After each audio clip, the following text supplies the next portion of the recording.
Hello everyone, जैसा कि आपको पता है कि हम लोग पढ़ रहे थे भारतीय राष्ट्रीय आंदोलनों के बारे में। ठीक है, इंडियन नेशनल मूवमेंट के बारे में बहुत सारा पार्ट हम लोग ने इसको कंप्लीट कर दिया था। चलिए इसका नेक्स्ट पार्ट आज हम लोग कंप्लीट करते हैं। ठीक है, अब आगे पढ़ाए जाएंगे जो प्रमुख कांड थे, कौन कौन से कांड हुए थे आंदोलन में, क्रांतिकारियों ने क्या क्या कांड किए थे और उनको जो ब्रिटिश सरकार थी उन्होंने कांड के रूप में नाम दिया। ठीक है, कांड एक ऐसा बोल, जैसे आज के टाइम में अगर कांड पूछा जाए तो उसको अच्छा नहीं समझा जाता था, वैसे ही जो ब्रिटिश थे वो लोग क्या करते थे, क्रांतिकारियों द्वारा किए गए कार्य को या कुछ ऐसे विरोधी तरीके से विरोध किया जाता था जो ब्रिटिश सरकार का, तो उसमें किए गए कार्य को कांड कहा गया है। ठीक है, इसमें से कुछ महत्वपूर्ण हैं, बहुत ज़्यादा इम्पोर्टेंट है, जो हमेशा क्वेश्चन में पूछे जाते हैं। तो आपको तो मैं ये पूरा ये सेंड कर दूंगी अच्छे से, और ये आपको एक्सप्लेन भी कर दूंगी, बट जो मोस्ट इम्पॉर्टेंट है उनको हाईलाइन किया, उसको हाईलाइटेड किया गया है, तो उसको बहुत अच्छे ध्यान से पढ़िए और समझिए। ठीक है, चलिए स्टार्ट करते हैं। सबसे पहला है वर्ष में कांड कौन सा है, 1909 और 1910 में नासिक कांड हुआ। ठीक है, नासिक कांड में क्या हुआ था, और नासिक कांड से जो घटना थी उसमें वीडी सावरकर को आजीवन कारावास दे दिया गया था। ठीक है, क्योंकि वो उसमें शामिल थे। फिर अलीपुर कांड था तो उसमें अरविंद घोष पर मुकदमा चढ़ाया गया।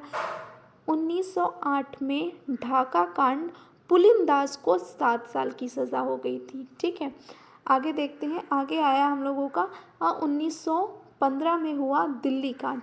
उसमें जो लॉर्ड हॉर्डिंग था उस पर बम फेंका गया, इसका मामला सामने आया। तो जब क्रांतिकारियों ने बम फेंक दिया तो उसको दिल्ली कांड का नाम दे दिया गया। क्यों? क्योंकि वो दिल्ली में हुआ था। और कब हुआ था? 1915 में हुआ था। फिर रेशमी पत्र कांड हुआ 1916 में, तो उसमें नहीं पकड़े गए कोई भी, तो इसलिए उनका वहाँ पे किसी को सज़ा नहीं मिली। नेक्स्ट आता है काकोरी कांड, जो कि बहुत ही ज़्यादा मोस्ट इम्पॉर्टेंट है और हमेशा क्वेश्चनों में पूछा जाता है, इवन इंटरव्यू में भी पूछ लिया जाता है कि काकोरी कांड कब हुआ था। तो 1925 में हुआ था। ठीक, और ये कहाँ पे हुआ था ये पूछेंगे तो कहाँ पे हुआ था? लखनऊ में हुआ था। और काकोरी कांड में क्या हुआ था, तो उन्होंने क्या किए थे, एक रेल को ही लूट लिया था। 1930 में लाहौर कांड हुआ था। लाहौर कांड में क्या हुआ था, भगत सिंह, सुखदेव, राजगुरु को क्या दे दी गई थी, फांसी दे दी गई थी। उसके आगे है आपका पेशावर कांड। ठीक है, पेशावर कांड में कब हुआ था पेशावर कांड? ये हुआ था 1922 से 1924 तक, और भारत में साम्यवादियों को पकड़ना था। ठीक है, इसके पेशेवर कांड में। नेक्स्ट हुआ था आपका 1924 में कानपुर कांड हुआ था। तो ये इसी से रिलेटेड है दोनों, जिसमें साम्यवादियों को पकड़ के उनकी गिरफ्तारी कर दी गई थी। 1929 और 1933 में मेरठ कांड हुआ। कौन सा हुआ? मेरठ कांड। उसमें श्रमिकों और साम्यवादियों पर क्या कर दिया गया, मुकदमा कर दिया गया। आगे देखते हैं क्या है हम लोगों का, लखनऊ समझौता 1916 में। ठीक है, तो जो आपका काकोरी कांड हुआ था तो उसके बाद में लखनऊ समझौते में 1916 में क्या क्या हुआ। वर्ष 1914 में तिलक यानी कि बाल गंगाधर तिलक जो मांडले जेल से लौटने के बाद समझौतावादी हो गए थे, तथा एंटी बेसेंट ने मिलकर कांग्रेस के दोनों गुटों को नज़दीक लाने का प्रयास किया। जैसे कि पता था कि कांग्रेस का क्या हो गया था, उसको दो गुटों में क्या कर दिया गया था, अलग कर दिया गया था, तोड़ दिया गया था। तो जब तिलक जी वापस जेल से आए थे तो एंटी बेसेंट ने क्या किया था, दोनों गुटों को आपस में मिलाने का प्रयास किया। देश में बढ़ रही राष्ट्रवादी भावना और राष्ट्रीय एकता की आकांक्षा के कारण 1916 में कांग्रेस के लखनऊ अधिवेशन में ऐतिहासिक महत्व की 2 घटनाएं हुई थी। ठीक है, मीन्स क्या है, सारे लोग जितने भी इंडियन के थे, जितने क्रांतिकर्ता थे, वो सारे आपस में मिल गए थे, क्योंकि राष्ट्रीय एकता में सारे मिल गए थे, क्योंकि उन लोगों को ब्रिटिश के खिलाफ आंदोलन कर रहे थे, ब्रिटिश की उनकी जितनी भी चीज़ें थी उनका बहिष्कार किया जा रहा था। ठीक है, तो उसमें क्या हुआ, 2 इम्पॉर्टेंट जो घटनाएं थी वो इम्पॉर्टेंट रही, ऐतिहासिक महत्व की 2 घटनाएं। आगे देखते हैं क्या कहते हैं।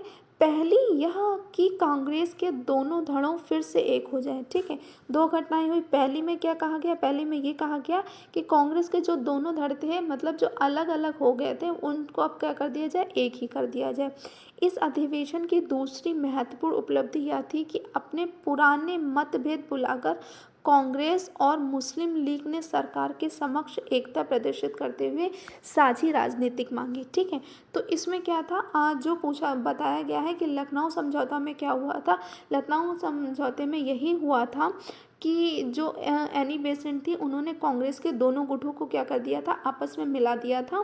और दूसरा क्या था कि वो दोनों अपने मतभेद भुलाकर एक ही राजनीतिक की मांग करें और एक ही साथ कार्य करें। उसके आगे आता है आपका रोलेट एक्ट और जलियांवाला बाग हत्याकांड। ठीक है, तो एक रोलेट एक्ट था और जलियांवाला बाग हत्याकांड, ये 1917 से 1919 तक रहा, ईस्वी तक रहा।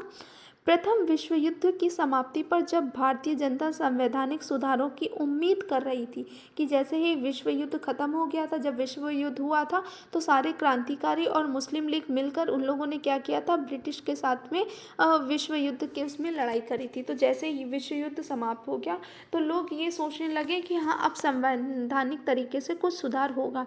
ब्रिटिश सरकार ने दमनकारी रोलेट एक्ट को जनता के सम्मुख प्रस्तुत किया। तब प्रथम विश्व युद्ध के बाद जो ब्रिटिश सरकार थी उन्हें रोल एक्ट को क्या कर दिया, प्रस्तुत किया, उनके सामने रखा। रोल एक्ट में क्या था, उसके द्वारा सरकार को क्या यह अधिकार प्राप्त हुआ कि वह किसी भी भारतीय पर अदालत में बिना मुकदमा चलाए और दंड दिए बिना ही जेल में बंद कर सके। ठीक है, तो जो उनका रोल एक्ट था, तो उन्होंने रोल एक्ट के अंतर्गत क्या किया, रोल एक्ट के अंतर्गत उन्होंने ये कहा कि वो कि कोई भी भारतीय हो, जैसे क्रांतिकारी हो गया या आंदोलन वाले हो गए, तो उन पे बिना अदालत उन्हें ले जाए सीधा उनको दंड दे सकते थे, जेल भेज दिया जा सकता था या तो फांसी पे भी चढ़ा दिया जा सकता था। 1919 में रोलेट एक्ट के विरुद्ध में गांधी जी ने पहली बार एक अखिल भारतीय संग्रह आंदोलन का आरंभ किया।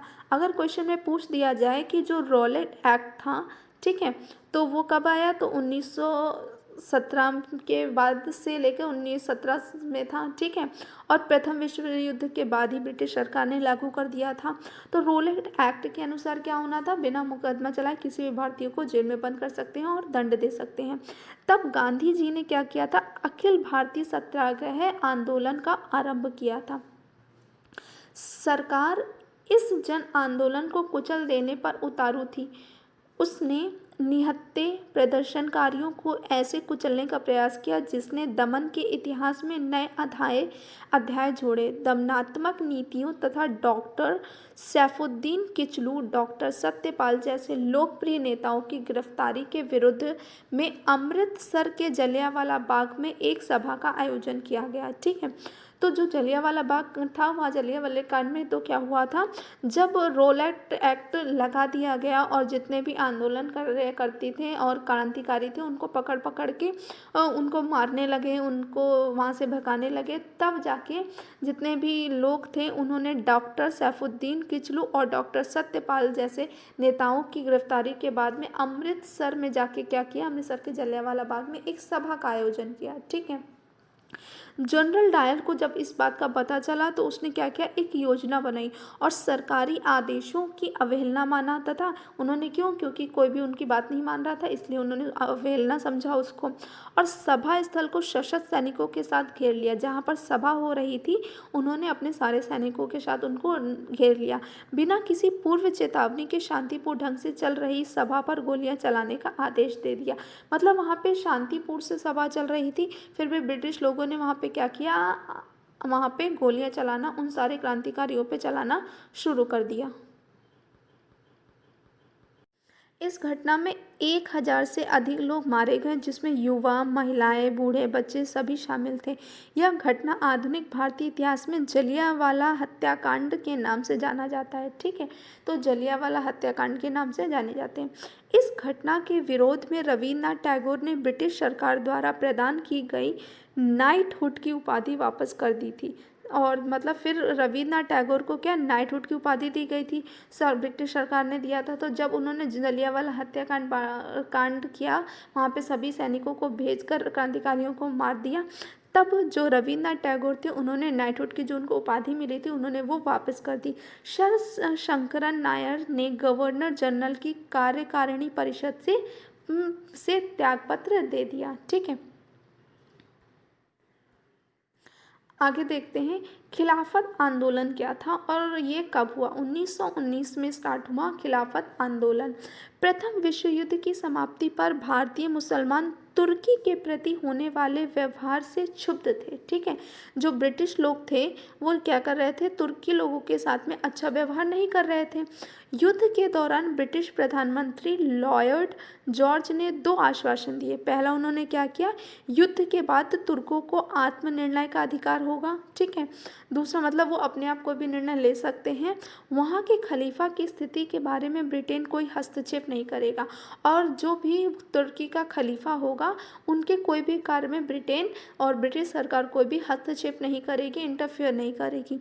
युद्ध के पश्चात ब्रिटिश सरकार ने इन वादों से मुकर गई। जैसे ही भी प्रथम विश्व युद्ध की समाप्ति हुई उससे पहले उसने ये दो काम करने के लिए बोला था कि वो उनको आत्मनिर्णय होगा का अधिकार होगा और वो कभी भी खलीफा के उनकी स्थिति के बारे में या किसी भी उनके सरकारी निजी मामले में ब्रिटिश कोई भी हस्तक्षेप नहीं करेगा। पर जैसे ही युद्ध खत्म हुआ उसके बाद में वो इस बात से मुकर गए। ऐसी स्थिति में भारतीय मुसलमानों का असंतोष अपने चरम पर था। ठीक है, अब भाई जब कि उन्होंने प्रॉमिस किया उसके बाद में डिले कर दिया, उसके बाद में उन्होंने मना कर दिया, डिनाई कर दिया, तो जितने भारतीय मुसलमान थे अब उनके अंदर असंतोष आ गया और वो लोग बहुत क्रोधित हो गए। महात्मा गांधी के आह्वान पर हिंदुओं ने भी मुसलमानों का साथ दिया। ठीक है, फिर महात्मा गांधी ने क्या किया, जो भारतीय हिंदू थे उनको बुलाया, मतलब उन लोगों का आह्वान किया, उन लोगों को बुलाया, तो हिंदुओं ने मुसलमानों का यहाँ पे साथ दिया। 1919 में डॉक्टर अंसारी के नेतृत्व में एक शिष्टमंडल वायसराय से मिलने भेजा गया, परंतु इसका कोई परिणाम नहीं हुआ। डॉक्टर अंसारी के नेतृत्व में एक मंडल बनाया गया, कुछ लोगों को जब वहाँ पे वायसराय से मिलने के लिए भेजा गया तो उन लोगों में ने भी कोई परिणाम नहीं दिया और ना ही कोई भी बात सुनी उनकी।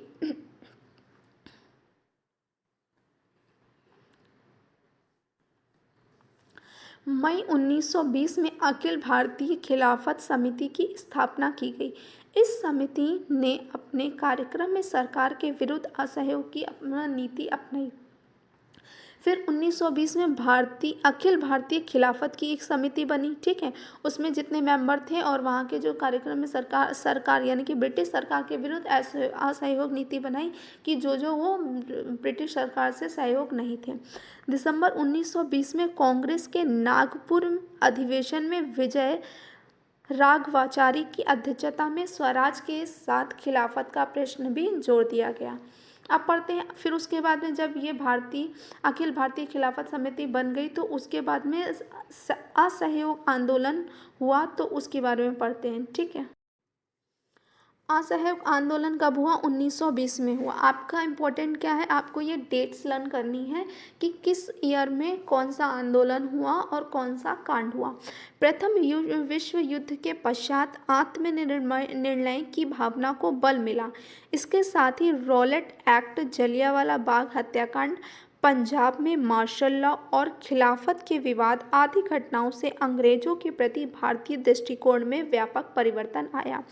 जनता इन घटनाओं के लिए सरकार से खेद प्रकट करने की अपेक्षा कर रही थी कि जो ऐसे ऐसे कार्य हुए हैं तो सरकार उसके लिए माफ़ी मांगे। इसके विपरीत परिस्थितियों में आंदोलन के एक और चक्र के प्रारंभ के लिए तैयार थी। ठीक है, नेक्स्ट है 1920 में नागपुर में आयोजित कांग्रेस के वार्षिक अधिवेशन, जिसकी अध्यक्षता कौन कर रहे थे, विजय राघवाचारी कर रहे थे में असहयोग आंदोलन का अनुमोदन कर दिया गया, मतलब वो स्टार्ट हो गया। सरकार ने इस आंदोलन को कुचलने के लिए दमनात्मक नीति का सहारा लिया। आंदोलन के स्वरूप में स्थान परिवर्तन के साथ साथ भिन्नता आई। क्योंकि आंदोलन हो रहा था, वो एक ही जगह पे तो आंदोलन कर नहीं सकते थे, वो अलग अलग आंदोलन करने लगे। नामक गांव में 3000 किसानों के एक कांग्रेसी जुलूस पर पुलिस ने गोलियां चलाई। किसानों की खुद भीड़ ने थाने पर हमला करके थाने में आग लगा दी और उसमें 22 पुलिसकर्मी क्या हो गए, मारे गए। ठीक है, गांधी जी चूंकि हिंसा में विश्वास नहीं करते थे। गांधी जी का क्या मानना था कि जो भी आंदोलन या जो भी कुछ भी किया जाए तो उसको शांतिपूर्ण ढंग से किया जाए और बिना किसी हिंसा के। इसलिए उन्होंने 12 फरवरी 1922 को बारदौली में हुई कांग्रेसी कार्य समिति की बैठक में असहयोग आंदोलन को वापस लेने का निर्णय लिया। क्यों? क्योंकि जब पुलिसकर्मियों को मार दिया गया, वहाँ पे आग लगा दी गई थाने में, तो उसके बाद में गांधी जी ने क्या किया, वो आंदोलन वापस लेने के लिए कहा और उसको वापस लिया। यहाँ पे कुछ ऐसे विदेशों में भारतीय संगठन बनाए गए। क्यों? क्योंकि जो लोग थे विदेशों में रह रहे थे तो उन्होंने वहाँ से आंदोलन करना शुरू कर दिया। तो इंडिया हाउस के संस्थापक कौन थे? श्यामजी कृष्ण वर्मा थे। 1904 में ये लंदन यानी कि इंग्लैंड में इसका संगठन हुआ। अभिनव भारत, ये वीडी सावरकर जी थे, इनके संस्थापक वीडी सावरकर जी थे। और ये 1906 ईस्वी में ये भी कहाँ पे हुआ? लंदन में इस भारतीय संगठन की स्थापना हुई। गदर पार्टी, इसके संस्थापक थे लाला हरदयाल सिंह थे। ये 1907 ईस्वी में हुआ और कहाँ पे हुआ? San Francisco. और सैन फ्रांसिस्को कहाँ है? अमेरिका में है। इंडिपेंडेंस लीग का आयोजन हुआ। इसके संस्थापक थे, इसके संस्थापक भी लाला हरदयाल सिंह थे। और सन 1914 में इसका संगठन हुआ था और ये कहाँ पे इसका बना था? बर्लिन यानी कि जर्मनी में था। Indian independence league and government, उस इसके संस्थापक राजा महेंद्र प्रताप थे और 1915 में इसका गठन किया गया और ये काबुल कहाँ? अफगानिस्तान में थे। इंडियन इंडिपेंडेंस लीग, ये रास बिहारी बोस इसके संस्थापक थे। 1942 में किया और ये कहाँ? टोक्यो और जापान में इसकी स्थापना की गई।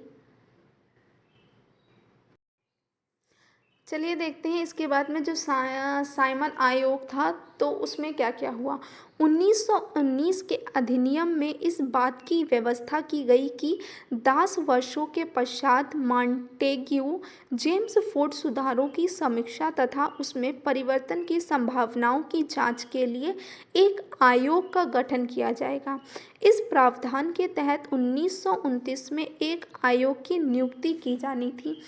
तत्कालीन वायसराय लॉर्ड इरविन ने निर्धारित समय से 2 वर्ष पूर्व 8 नवंबर 1927 को इंडियन इंस्टीट्यूट आयोग की नियुक्ति की। किसकी नियुक्ति की? इंडियन इंस्टीट्यूट आयोग की नियुक्ति कर दी। 7 सदस्यीय आयोग के अध्यक्ष, उसमें कितने सदस्य थे? 7 सदस्य थे। अध्यक्ष कौन थे? सर जॉन साइमन इनके सदस्य थे और इन्हीं के नाम पर यह साइमन आयोग पड़ा। ठीक है, क्वेश्चन पूछ दे कि साइमन आयोग किसके नाम पे पड़ा, तो सर जॉन साइमन अध्यक्ष थे, उन्हीं के नाम पर साइमन आयोग पढ़ा।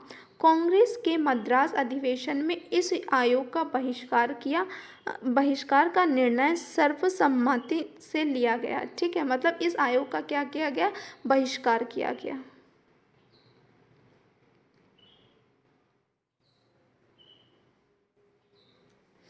3 फरवरी 1928 को साइमन आयोग भारत आया। साइमन आयोग के भारत आने पर देश के सभी नगरों में हड़ताल एवं जुलूस का आयोजन किया गया। क्यों? क्योंकि उन्होंने साइमन आयोग का बहिष्कार किया था, मतलब उन्होंने उसको मना किया था। जनता के विरुद्ध को कुचलने के लिए सरकार ने निर्मम दमन तथा पुलिस कार्यवाहियों का सहारा लिया। तो वहाँ पे लोगों पे गोलियां चलाई गई, डंडे बरसाए गए, जो वहाँ पे विरोध कर रहे थे उतने सारे लोगों को। इसके बाद आता है नेहरू रिपोर्ट 1928। साइमन आयोग की नियुक्ति और उसके विरुद्ध के पश्चात भारत सचिव ने भारतीयों की अध्यक्षता पर प्रश्न चिन्ह लगाते हुए उन्हें अपने लिए एक सर्वमान्य संविधान बनाने की चुनौती दी। ठीक है, तो साइमन आयोग की जब नियुक्ति हुई थी तो जितने विरोध में थे, ठीक है, तो उन्होंने क्या किया कि भारतीयों की जो भी क्षमता है कि वो किस तरीके से, उस पर एक क्वेश्चन मार्क लगा दिया। उन्होंने क्या किया, इनके लिए एक सर्वमान्य संविधान बनाना चाहिए। डॉक्टर मुख्तार अहमद अंसारी की अध्यक्षता में एक सर्वदलीय सम्मेलन का आयोजन हुआ और 19 मई 1926 को इस सम्मेलन के अंत में मोतीलाल नेहरू की अध्यक्षता में एक समिति गठित की गई। ठीक है, क्या हुआ था, एक सम्मेलन बनाया गया, उसमें जो अध्यक्ष थे वो डॉक्टर मुख्तार अहमद अंसारी थे। और उसी के बाद में सम्मेलन जब ख़त्म हुआ, उसी सम्मेलन में एक नया समिति को गठित किया गया और उसके अध्यक्ष मोतीलाल नेहरू बने। इस समिति 10 अगस्त 1928 को लखनऊ में हुए एक सर्वदलीय सम्मेलन में अपने संविधान का प्रारूप पेश किया, जिसे नेहरू रिपोर्ट के नाम से जाना जाता है। रिपोर्ट में भारत को डोमिनियन राज्य का दर्जा दिए जाने की मांग पर बहुमत था, लेकिन राष्ट्रवादियों के एक वर्ग को इस पर आपत्ति थी।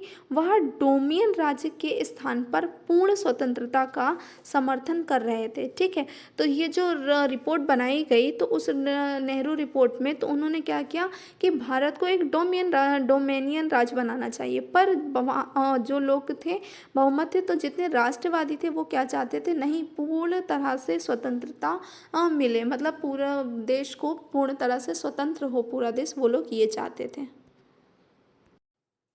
लखनऊ में डॉक्टर अंसारी की अध्यक्षता में पुनः सर्वदलीय सम्मेलन हुआ, जिसमें नेहरू रिपोर्ट को स्वीकार कर लिया गया।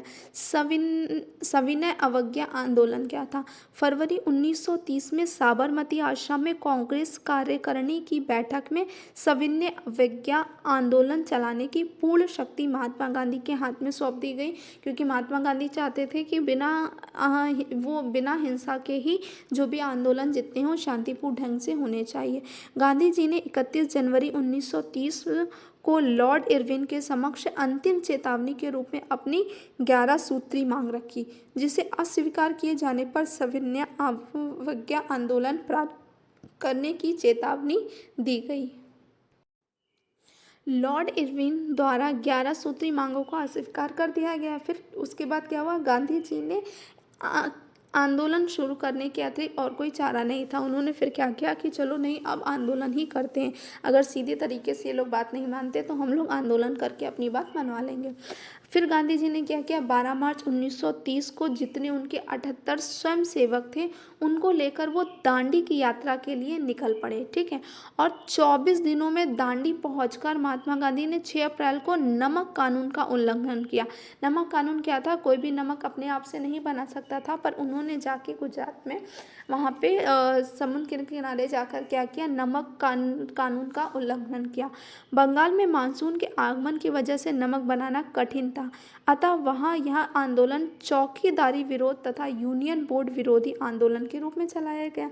फिर उसके बाद क्या हुआ, महाराष्ट्र, कर्नाटक और मध्य प्रांत में जितने भी जंगल कानूनों तथा असम में कनिंघम सर्कुलर था, जिसके अंतर्गत जो छात्र थे उनके परिजनों को चारित्रिक प्रमाण पत्र प्रस्तुत करने होते थे, का विरोध प्रारंभ हो गया। ठीक है, मतलब जो उन लोगों को बोला जाता था कि अपने चारित्रिक प्रमाण पत्र को प्रस्तुत किया, उसका भी विरोध वहाँ पे शुरू हो गया।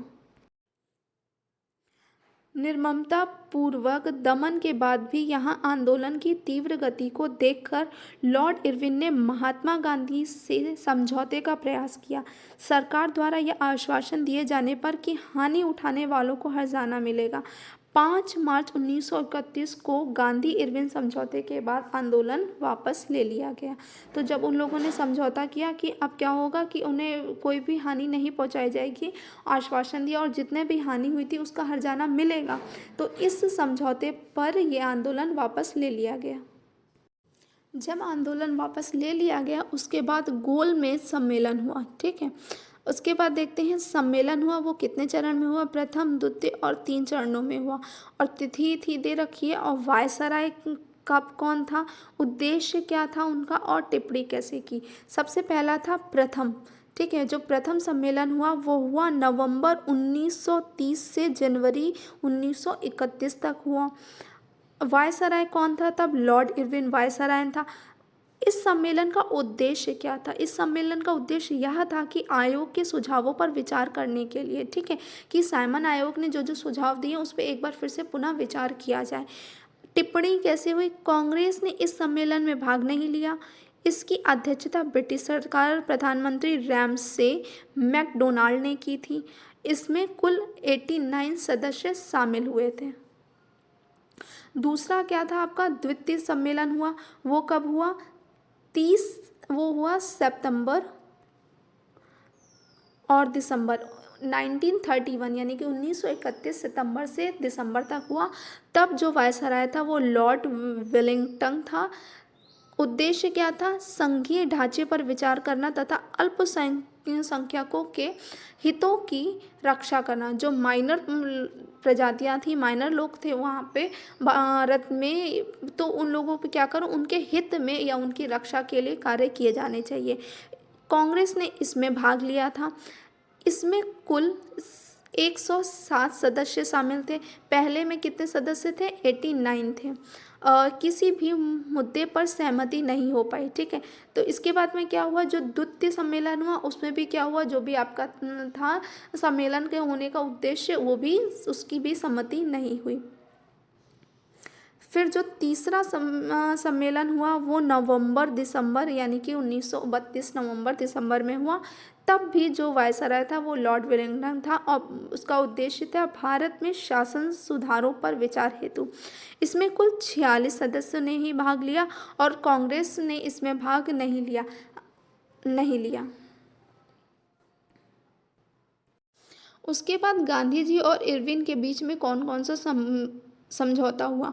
5 मार्च 1931 को गांधी और इरविन के मध्य एक समझौता हुआ जिसे गांधी इरविन समझौता के नाम से जाना जाता है। उस समझौते में क्या क्या हुआ? जो लॉर्ड इरविन था, ठीक है, उसने क्या क्या किया या क्या आश्वासन दिया? सभी राजनीतिक बंदियों को रिहा कर दिया जाएगा।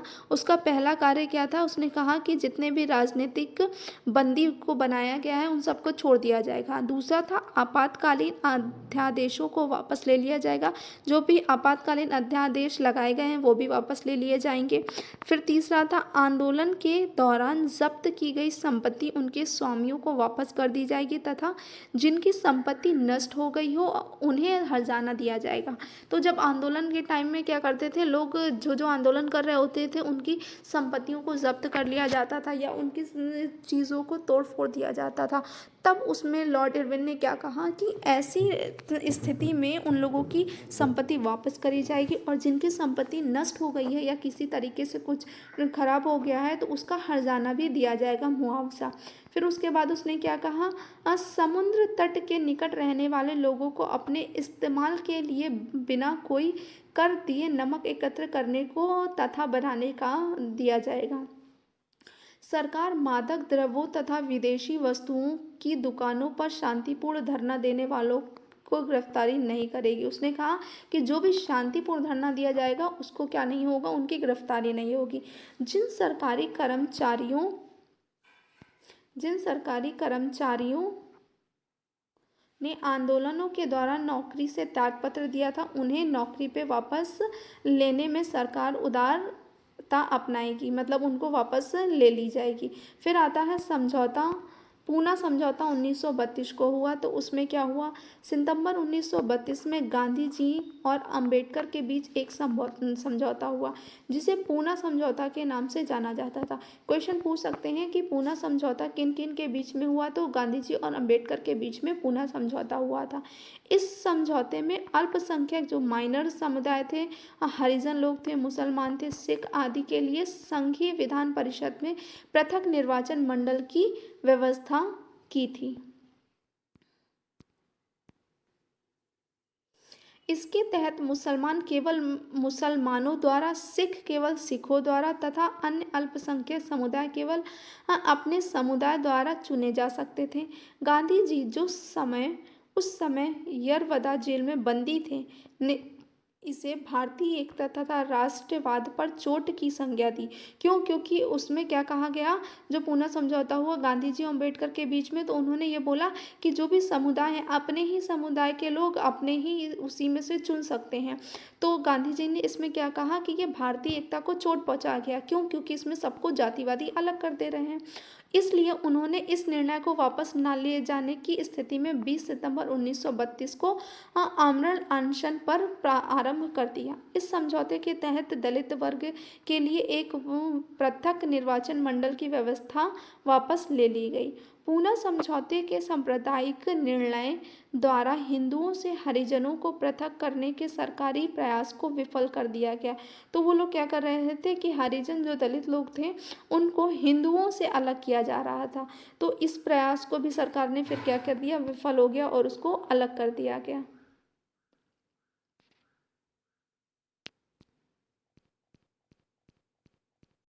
आई होप आपको ये सेक्शन समझ में आया होगा। इसका अगला पार्ट मैं जल्द ही अपलोड करूँगी, तो कृपया आप इसको बहुत अच्छे से ध्यान से देखें, क्योंकि अगर आप इसको अच्छे से ध्यान से देखेंगे तो आपको समझ में आएगा और इसमें से गारंटी है कि आपके क्वेश्चंस एग्ज़ाम में ज़रूर से ज़रूर आपको मिलेंगे। तो इसको आप पूरा अच्छी तरीके से देखिए। अगर आपने हमारे चैनल को सब्सक्राइब ना किया हो तो इसको सब्सक्राइब कर लें, लाइक करें और शेयर करना ना भूलें।